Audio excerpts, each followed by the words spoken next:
La dépréciation de l'euro liée à une crise énergétique en Europe inquiète les investisseurs. Face à la potentielle résurgence de l'inflation, l'avenir de la zone euro est-il déjà engagé? Le taux de croissance démographique est au plus bas en Europe. Si rien ne change, une crise majeure s'annonce. Nous allons observer les risques d'un déclin démographique et les manières de s'en prémunir. La Hongrie et la Pologne sont sanctionnées par l'Union européenne pour avoir interdit l'éducation de l'idéologie arc-en-ciel dès la maternelle. Nous évoquerons l'état de droit européen et la liberté idéologique laissée aux pays de l'Union. Je suis Anthony Bluto. Alors qu'on vient de fêter les 20 ans de l'euro, la monnaie unique européenne subit actuellement une dégringolade face au dollar. En effet, cela fait des mois maintenant que la monnaie européenne se déprécie face au dollar américain. Ainsi, le taux de change s'est même retrouvé le 12 juillet à 1 dollar pour 1 euro, du jamais vu depuis décembre 2002. Pour le Wall Street Journal, il s'agit d'un changement spectaculaire depuis le début de l'année, où 1 euro valait environ 1,14 $. Cela correspond à une dépréciation de plus de 12%. Cela peut vous sembler anodin, mais si vous êtes un trader de devises, ça change tout. Alors me direz-vous, pourquoi l'euro chute-t-il? Pour certains experts des marchés financiers, les facteurs de cette dépréciation sont nombreux. Crise énergétique, inflation, politique monétaire de la BCE, qui tardent à réellement se resserrer.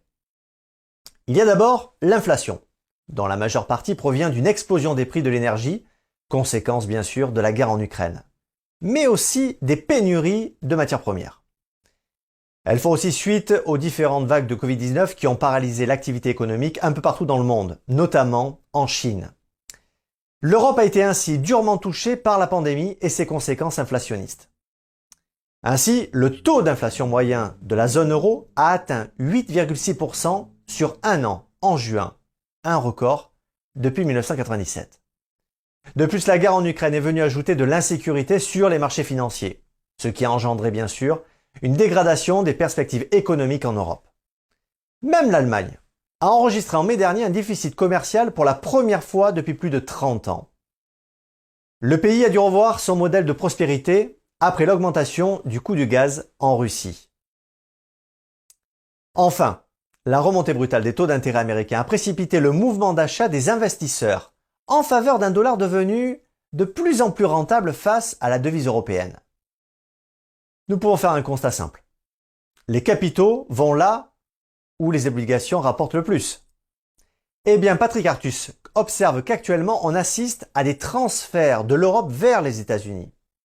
À titre d'exemple, un titre de dette des États-Unis à 10 ans offre aujourd'hui un intérêt moyen de 3%, soit 2 fois plus que celui espéré en France. Philippe Wechter, responsable de la recherche économique chez Ostrum, explique qu'en période de turbulence, les marchés financiers ont toujours tendance à privilégier le dollar, jugé plus stable. Or aujourd'hui, plus que jamais, l'économie américaine apparaît particulièrement rassurante au regard d'une Europe handicapée par sa dépendance au gaz russe et d'une Chine ralentie par les confinements. Pour l'économiste Philippe Herlin, interrogé par Radio Courtoisie, il y a une fragmentation de l'euro, de la zone euro que nous n'avons pas sur le dollar. Et donc, c'est aussi un signe supplémentaire de défiance des investisseurs vis-à-vis de l'euro et qui préfèrent se reporter sur le dollar. La BCE a d'ailleurs annoncé la mise en place d'un outil anti-fragmentation baptisé Transmission Protection Instrument de la zone euro pour y remédier.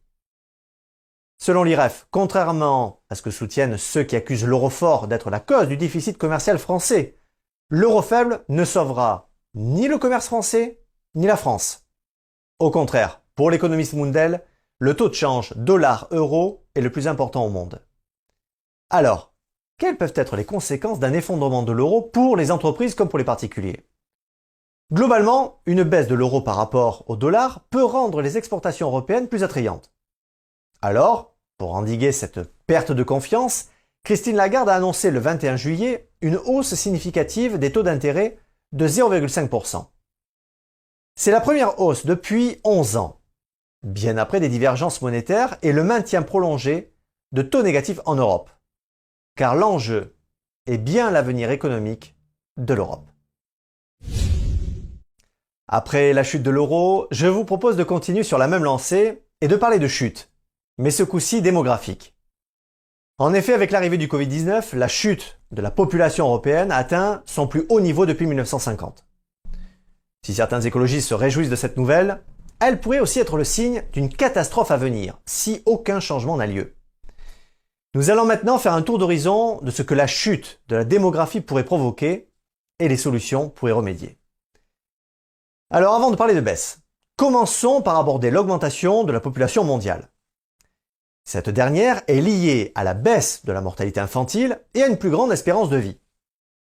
Certains spécialistes ont même prédit une catastrophe due à une population mondiale trop importante. D'autres ont même proposé de contrôler les naissances à l'instar de la politique de l'enfant unique du Parti communiste chinois.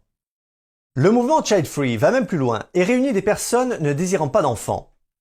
Certains de ses membres sont même anti-parentalité et vont jusqu'à insulter et dénigrer ceux qui ont fondé une famille. Dans un article du Figaro, certains commentaires postés sur des groupes Child Free reflètent la haine qu'ils ont envers la parentalité. En apprenant que sa collègue à l'hôpital est enceinte, une internaute écrit « Les chiards, ça tombe malade tout le temps. Du coup, elle sera pas au taf très souvent. Et c'est qui paiera les pots cassés ? Les Child Free, bien sûr. » D'autres font même valoir une raison écologique à leur choix. La sociologue Anne Gottman étudie depuis plus de 8 ans ce mouvement et a déclaré au Figaro: durant mon enquête, l'argument écologique n'a pas été mentionné une seule fois. Ils se disaient volontiers égoïstes. Maintenant, ils ont une raison présentable de ne pas vouloir d'enfants, et certains considèrent être des personnes meilleures que les autres. Mais finalement, cet argument écologique tient-il la route? Selon l'ingénieur et auteur Emmanuel Pont, il serait possible que nous soyons 10 milliards sur Terre, mais à condition de ne pas suivre le mode de vie américain. Autrement dit, en évitant la surconsommation, en gérant mieux les ressources, et en revenant à un mode de vie plus simple.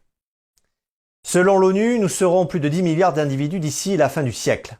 Pourtant, en 2020 et en 2021, l'Europe a enregistré son plus bas taux de croissance démographique depuis 1950.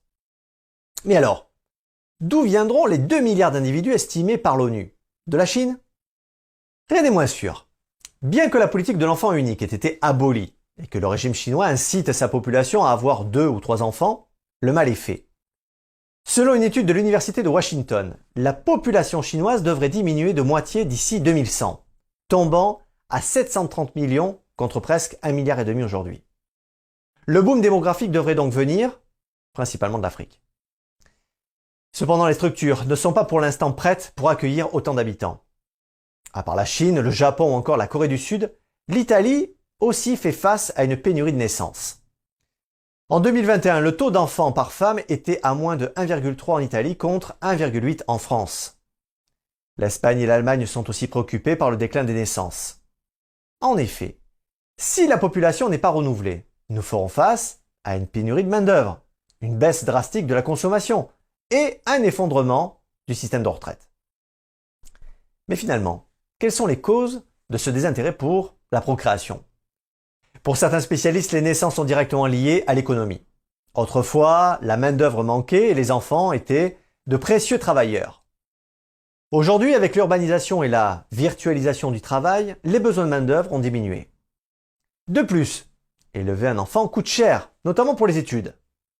Si ce raisonnement paraît sensé, ce n'est pas l'avis de l'ingénieur Thomas Pueyo.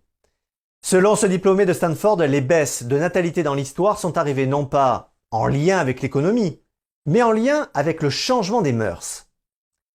Dans un essai publié le 26 mars dernier, il prend la France comme exemple. Il explique que la chute démographique a eu lieu à l'instar de l'effondrement du pouvoir de l'Église et de la foi. Thomas Pueyo conclut qu'un monde plus attaché à son identité culturelle, voire religieuse, est un monde plus fertile. Il prend notamment l'exemple des pays très religieux où les naissances sont hautes. Pour tenter de favoriser les naissances, plusieurs pays pensent à instaurer ou augmenter les allocations familiales. Mais avec la crise énergétique et alimentaire à venir, de nombreux parents pourraient renoncer à fonder une famille. Si Thomas Pueyo a vu juste, la seule chose qui pourrait changer la donne serait un retour vers la spiritualité et la tradition. Les présidents de la Hongrie et de la Pologne feraient-ils les frais de la politique LGBT européenne?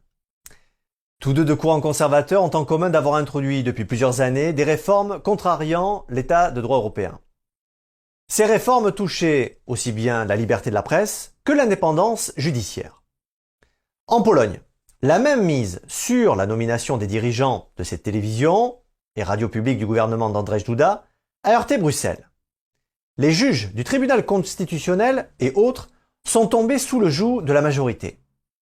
Dans la revue des droits et libertés fondamentaux, le nouveau cadre de l'état de droit de l'Union européenne stipule que lorsque les mécanismes mis en place à l'échelle nationale pour garantir l'état de droit cessent de fonctionner correctement, une menace systémique plane sur l'état de droit. Il fait référence au fonctionnement de l'Union européenne en tant qu'espace de liberté, de sécurité, de justice, sans frontières au sein de l'Union européenne.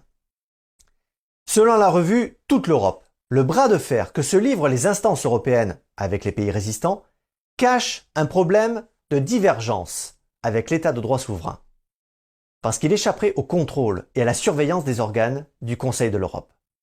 En avril 2017, l'Union européenne épinglait déjà Viktor Orban, qui faisait barrage à l'Université d'Europe centrale, financée par l'Américain d'origine hongroise George Soros.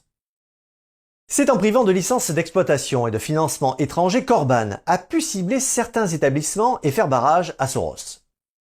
Encore aujourd'hui, la longue procédure engagée par la Commission européenne à l'encontre de la Hongrie n'a toujours pas abouti. Elle est même dans une impasse.